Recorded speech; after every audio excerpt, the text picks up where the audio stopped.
Hi everyone, in today's video we're going to have a look at ergonomics and anthropometrics. So what you need to know first of all is what those two terms mean, what ergonomics means and what anthropometrics means, how both of those can affect designs of every single everyday product, and then the most important thing really is you're going to have to be able to give real life examples of how that's applied in industry. Typically this is going to end up being in mainly your paper 2, your 1.5 hour long exam paper. So what will probably happen is it will give you um, examples of products and ask you how they can be designed to be more ergonomic or what sort of data has been used in the design of it. They do like to use the anthropometrics as part of the maths question, so it might give you a table of data that you then need to interpret in some way as well. So ergonomics and anthropometrics, they are two different things. However, they are very, very closely linked together. They always go hand in hand, basically. So we don't hear about one without the other. Um, But without anthropometrics, you cannot design something to be as ergonomic as possible. So it's all about how does something get designed for how someone is going to interact with it. So that could be a product, that could be a space, that could be an interface, it could be furniture. But ergonomics and anthropometrics, the whole point of both of those together is to make that experience of interacting with something as good as possible. So anthropometrics, so simply put, this is the data, the information that designers use to help create their product. So this will be to do with particular measurements that you might find of the human body. Um, so what you have to be careful here is you can't just say things like arm length or leg length or hand length because they're all broken down to the mechanics of the human body a lot more.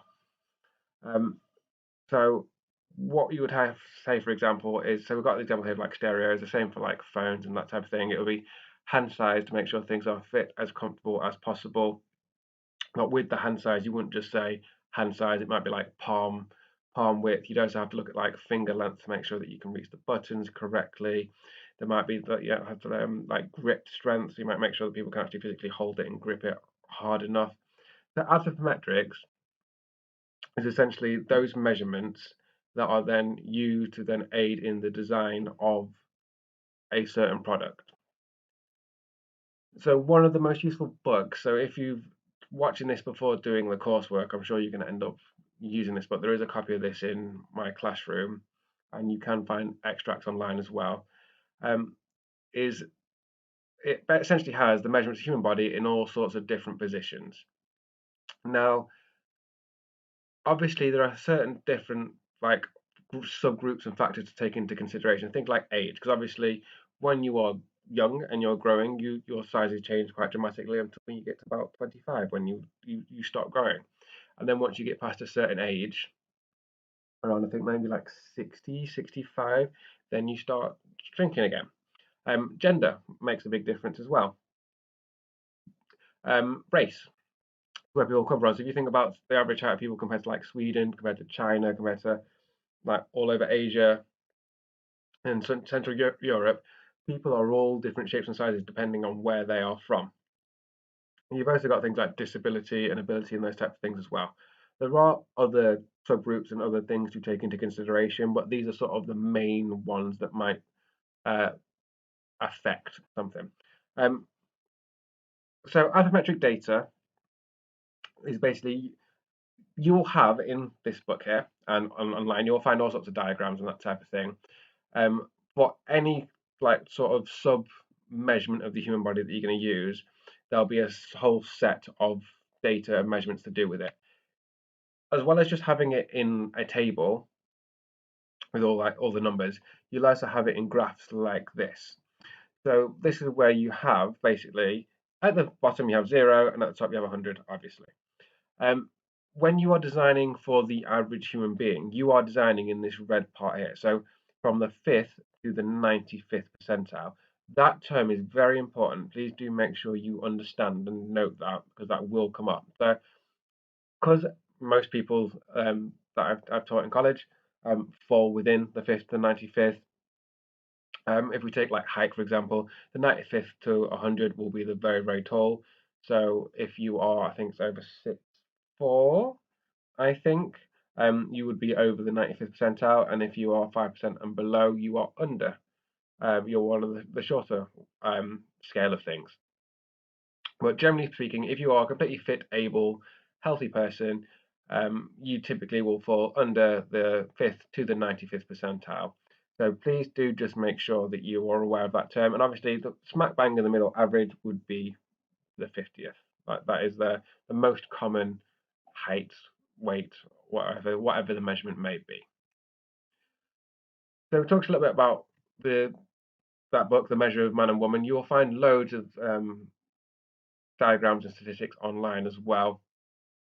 But I just want to go just to reiterate, you can't just say like arm length or leg length or something like that. It's got to be broken down quite a lot more. So you'll have things like finger length, grip strength, hand width, arm thickness, leg length. So it's breaking down all these different measurements. So if you see this diagram down here at the bottom, this is taken from that book, The Measure of Man and Woman, and it will have them in all sorts of different positions and show you each breakdown. Because if obviously all products don't require the same human measurements to be able to be designed correctly. So if you're designing a chair, obviously you're going to need, so if you take the one on the right hand side, you're going to need the measurements for when they're sitting in that position. So you're going to need things like their lower leg measurements, their upper leg measurements, their glute measurements, their lower back.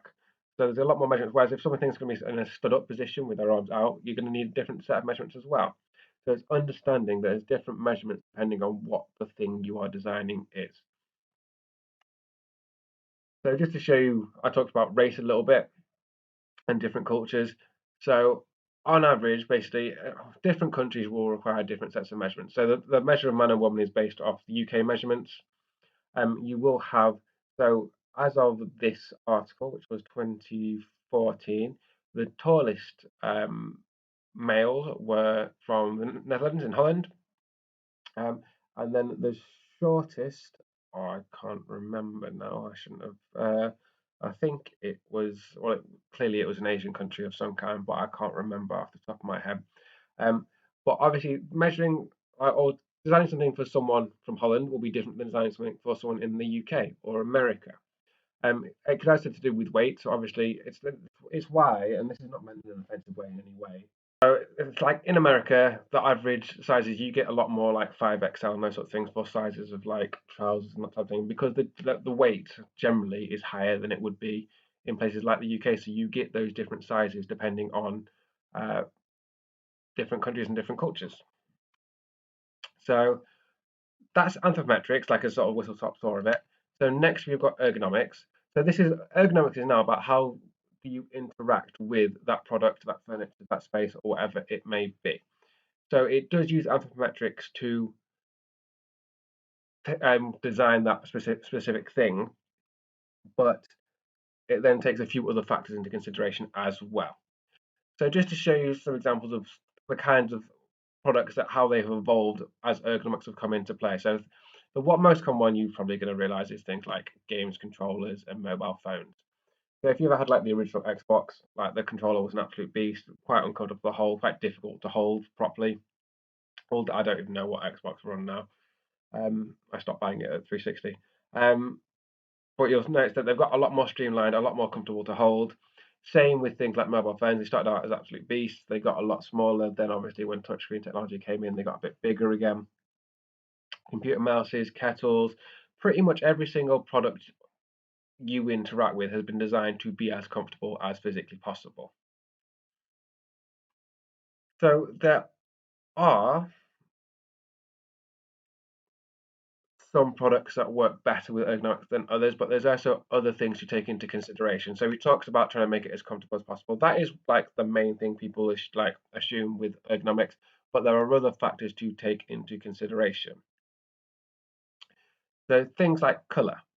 So obviously, if you've ever done like art, you might be aware of like things like color theory and how red can be seen as like aggressive or off, and green it can be like go, blue can be quite calming, those sorts of things. Um, Colors are used quite a lot possibly without you even realizing. So if it's like if you have in your car and you have warning lights and they come out as orange because it's for warning. Same with things like in kettles that will light up when you press a button, so you know that it has lit up. It gives you that reaction. There's also to do with the different levels of light that might be a consideration as well. So how bright a light is or what color light there is. if you've ever watched The Apprentice on the BBC, on the first episode, you'll notice that pretty much all of the contestants, like the males are wearing red ties and the females are wearing red dresses because red's meant to be like a power color, shows leadership. So it's like that's like they're going in like I'm in charge, that type of thing. They have played around before in prison cells with different colors to see if it'll like calm inmates down. So they've tried painting things like light blues and that sort of thing to see if that has an effect on their demeanor. You've also got lighting. Um, Probably for the most part, I imagine a lot of you at night you probably sit in bed with your phone, with the lights off, with your phone on, which is terrible for your eyes. If anyone here's got particularly not amazing eyesight, so I wear glasses and I've got a lazy eye, which does mean certain lighting does affect me quite a bit. So I always struggled when I was at college university in exam halls, particularly the kind of exam lighting you would get was very, very bright and it would cause me to have quite a lot of headaches. The same with in restaurants when they dim the lights a lot, again, it causes me to have quite bad migraines. But that is why a lot of thought should go into the idea of having lighting to improve the user experience. So sound also obviously plays quite a vital part. So you can have things, of course, like sat navs, the fact that you can have your phone can talk to you. Now, for you, you probably turn that off. But if you are someone, for example, that needs to have that auditory communication, so just to like help you, so someone's not as good with technology, that might be a way of getting them to use something a lot better. It can also be used as like warnings and things like machinery. So you ever wonder why like big bits of home machinery will beep when people are reversing? That's to let people know as a safety feature that something is backing up. Please be careful. The person can't see. Um, and typically, it's also why when you press things like light switches or buttons, they tend to click because that click is sort of that receipt of oh, that's been pressed. Because typically, if you go to press something and nothing happens, what's your first reaction? Is you press the button again 15, 16, 17 times because nothing happens. So that's why if you press something, it clicks. It goes, okay, I pressed that, I know, and then something will happen.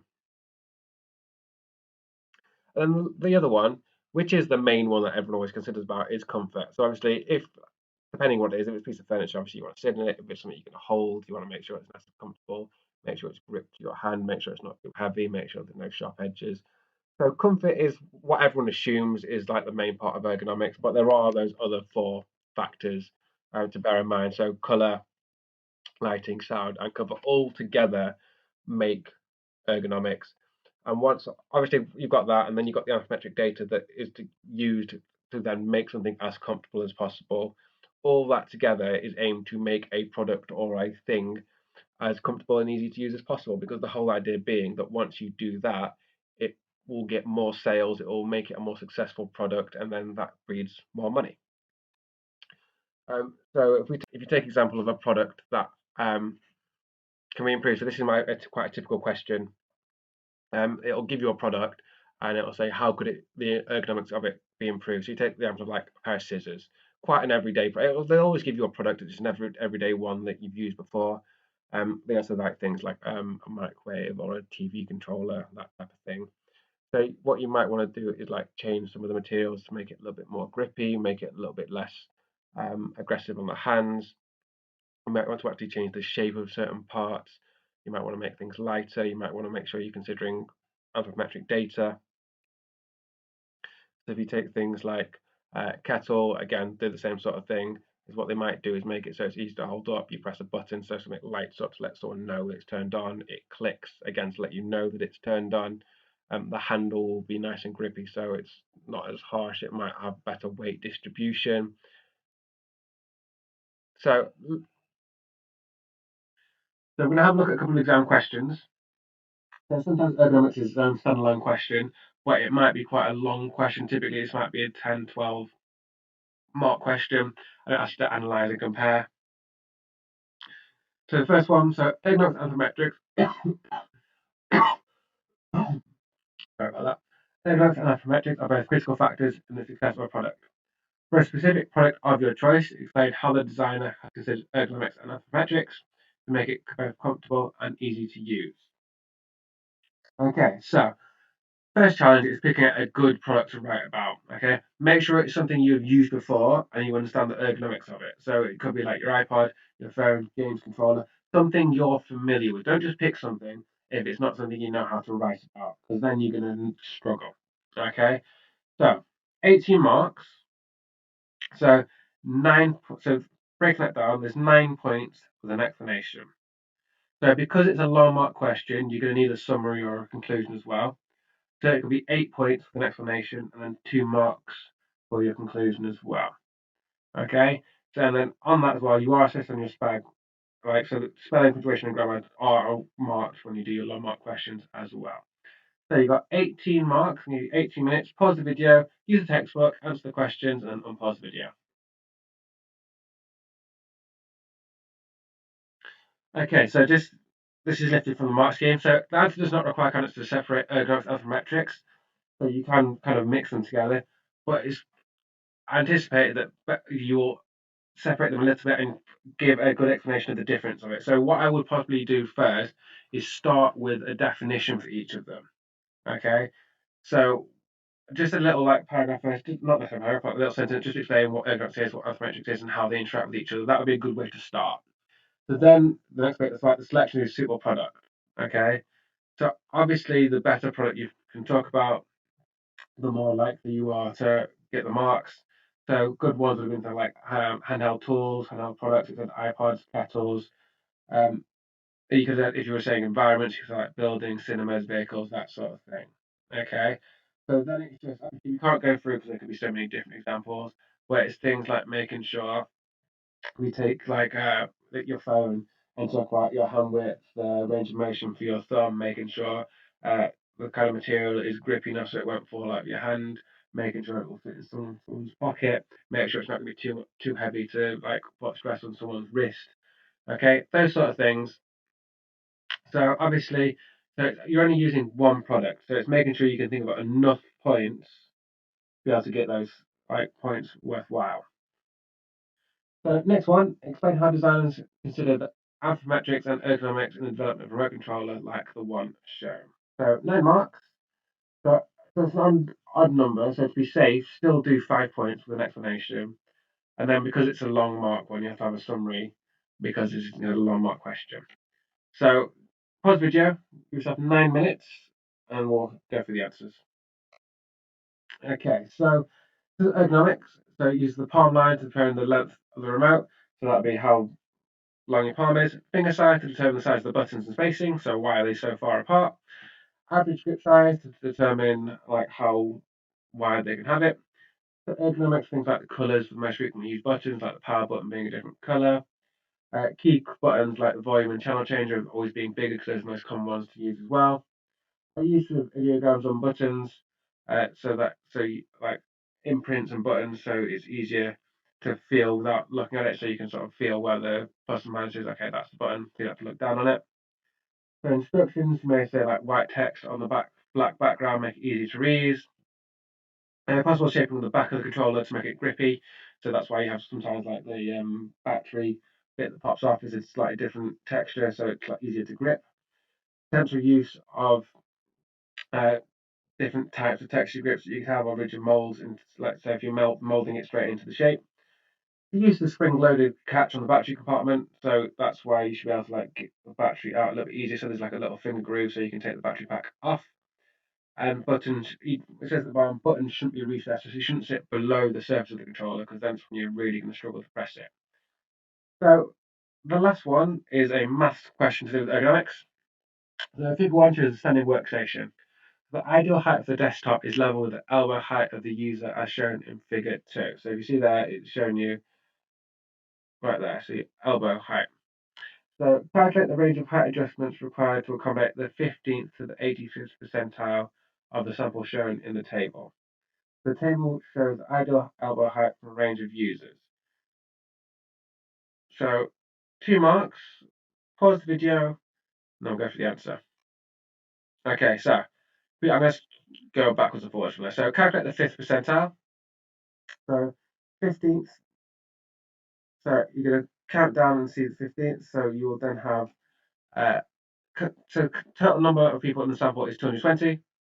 So the 15th percentile, 220 divided by 100, times that by 15 because you're after the 15th percentile, gets you 33. So again, so all we're doing now to begin with, we are just adding in how many people we've got in the sample. Okay, so the total number of people we have in there, which is 220. So the same for the 85th. Calculate, so we've got 220. So dividing it by 100, and that's by 85, because we're after the 85th percentile. That gives you 187. So then you're going to look at the range from 987 to 1137, sorry, or 150 millimeters.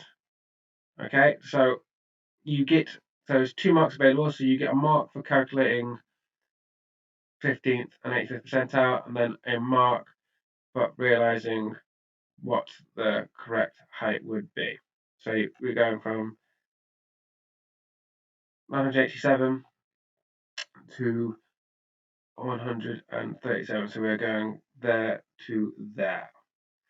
So not an overly complicated math question, so it's just making sure you're simply adding how many people are in the sample group. You then divide it by 100 and then times by whatever the number is. So if you're looking for the 20th percentile, times by 20, you're looking for the 35th percentile, times by 35, and that gets you your number. If you've got any questions, please send me an email or give me a message on